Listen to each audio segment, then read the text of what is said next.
ബഹുമാനപ്പെട്ട അധ്യക്ഷൻ, വേദിയിരിക്കുന്ന പ്രിയങ്കരനായ സൂഫി സാഹിബ്,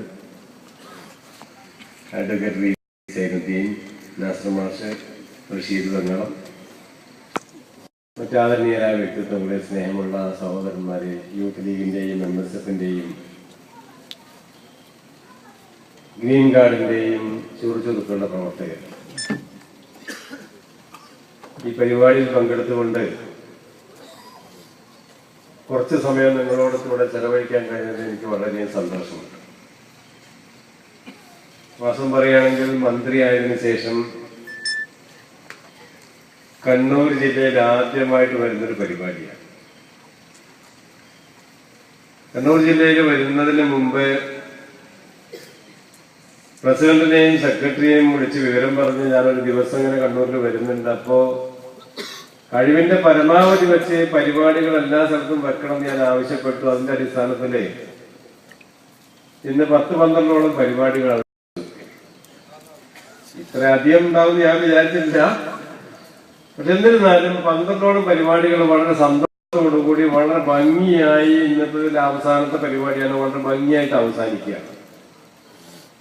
പലപ്പോഴും അവിടെ ഇതേമായ രീതിയിൽ ഞാൻ മറ്റുള്ള ജില്ലകളിലൊക്കെ പോകുമ്പോൾ അവിടുത്തെ പ്രസിഡന്റും സെക്രട്ടറിയും വിളിച്ചിട്ട് ആദ്യമായിട്ട് ആവശ്യപ്പെടും, 1-2 പരിപാടി പോരാ, ഒരു ദിവസമാണ് കൊടുക്കുകയാണെന്നുണ്ടെങ്കിൽ എല്ലാ സ്ഥലങ്ങളിലും മിക്കവാറും കുറെ സ്ഥലങ്ങളിൽ പോകണം.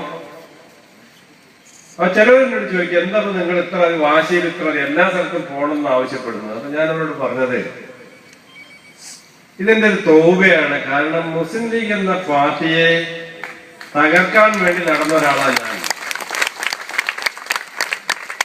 അപ്പൊ ഞാൻ സാധാരണ മറ്റുള്ള മന്ത്രിമാരോ അല്ലെങ്കിൽ MLA-മാരോ പ്രവർത്തിക്കുന്ന പോലെ പോരാ, അവർ പ്രവർത്തിക്കുന്ന 4 ഇരട്ടി ഞാൻ പ്രവർത്തിക്കണം. കഴിഞ്ഞ 10 വർഷം അല്ലെങ്കിൽ 5-8-9 വർഷം അല്ലെങ്കിൽ കുറെ കാലം, അതായത് ജീവിതം മുഴുവനും തുടക്കം മുതൽ തന്നെ ഒരു ഇടതുപക്ഷ ചിന്താഗതിക്കാരൻ അല്ലെങ്കിൽ ഇടതുപക്ഷ സഹയാത്രികനായിരുന്നു ഞാൻ. അതേ സമയത്ത് പാലക്കാട് കുടുംബവുമായിട്ട് 10-150 കൊല്ലത്തെ കുടുംബമായിട്ടുള്ള ബന്ധമുണ്ട്. കല്യാണം കഴിച്ച് പിന്നെ കുഞ്ഞാലിക്കുട്ടി സാഹിബിന്റെ മകളെയാണ്. അപ്പം ആ ഒരു ബന്ധം വേറെ നിൽക്കുന്നുണ്ട്. പക്ഷെ കുടുംബം മുഴുവൻ ഒരു ഇടതുപക്ഷ സഹയാത്രികർ എന്നുള്ള നിലയിൽ ആ പാർട്ടിയുമായിട്ട് അടുത്ത് പ്രവർത്തിച്ചിരുന്നു. അങ്ങനെയാണ് ഞാൻ അബദ്ധത്തിൽ ഈ രാഷ്ട്രീയത്തിൽ വരാനിടയായി.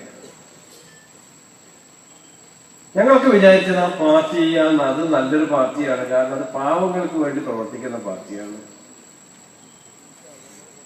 പക്ഷെ അതിനകത്തേക്ക് കിടന്നു വന്നപ്പോഴാണ് ആ പാർട്ടിയുടെ തനിനിറം കൃത്യമായിട്ട് എനിക്ക് മനസ്സിലാകുന്നത്. ആദ്യത്തെ 5 കൊല്ലം ഞാൻ പിന്നെ മജീസാഹിനായിട്ട് മത്സരിച്ചു. ഞാൻ പരാജയപ്പെട്ടു, മജീസാഹി ജയിച്ചു.